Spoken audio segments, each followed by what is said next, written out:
So guys, what's up? Another one of the high probability setups video. So here we go. So let's take a refresher. What is a D1 bias? D1 bias is a candle on the daily time frame that tells us what can happen the next or the next following days. This is what D1 bias tells us. So there are three types of D1 biases that I look for primarily, which is the engulfing candle, and second one is SFP on the daily time frame, and the third one is the pin bar. So I'll show you guys an example. So this chart basically covers all three of those examples. I use this in my last video as well.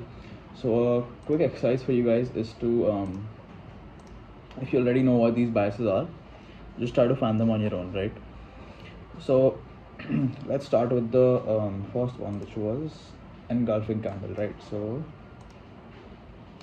engulfing candle is a candle that eats the previous candles in both ways. So for example, this is the previous candle and this is the current candle. So an engulfing candle is a candle that eats the previous candles in both ways, from here and from here, right? This is what I call an engulfing candle. So spot it out here. So a quick and easy one is right here. This took out this candle from here and from here. So this is an engulfing candle, and the next candle you would expect to happen is another red candle, right? So you have a daily bias. Now the next one was SFP on daily time frame. So on a daily time frame we want an SFP.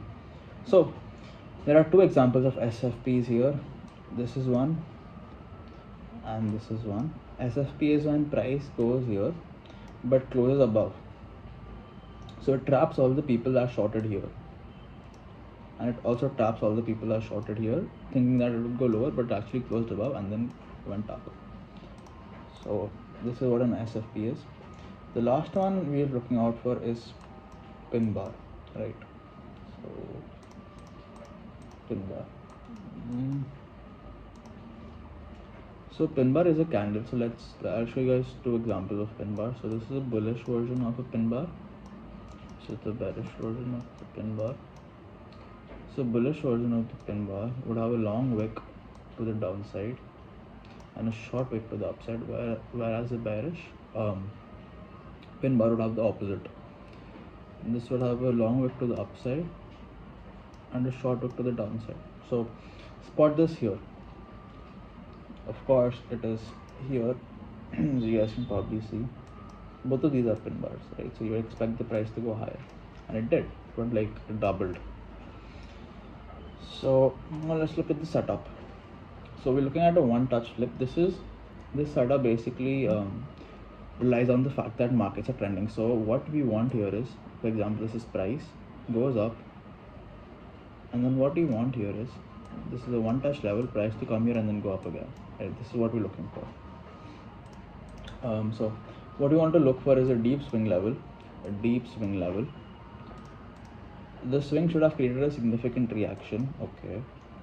After identifying this, look for space between the level breaking out and it retesting. So we need space from the level breaking out to it retesting. There should be space here. If there is no space, for example like this, then you should pass on the trade. But if there is space, then we need to look for we need to look for, wait, I'll just change this in the PPT. We need to look for two of these confluences. In the last video we looked for one confluence because it was two touch level, but here we would look for two confluences. So it can either be a D1 bias and an ATR, it can either be a D1 bias and fib level, it can be either an ATR or a fib level, either of these, right? So what is ATR is basically this. ATR is the average true range that price moves. That is what ATR is. So for example, I open up ATR here.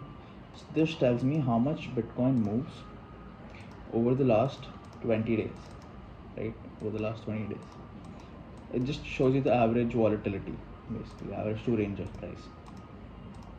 So you can use this indicator. NIM affects ATR levels for this, and fib levels. We all know that you can use these.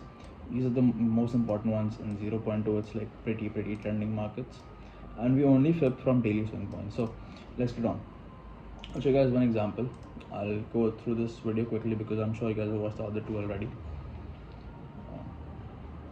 Here, so this is a pretty good one touch level. So one touch, price breaks out, comes and retests this, goes to the first trouble area. That's where you exit. Now, oh shit, my bad. So we're not looking at this area, we're actually looking at this area. My bad, guys. So looking at this area, sorry, not even that area, we're looking at this area. So one touch area, price broke out, came down and then went up. This is what you're looking for. This is a classic example of one touch level. This is some other level that I'm going to show you in the next example.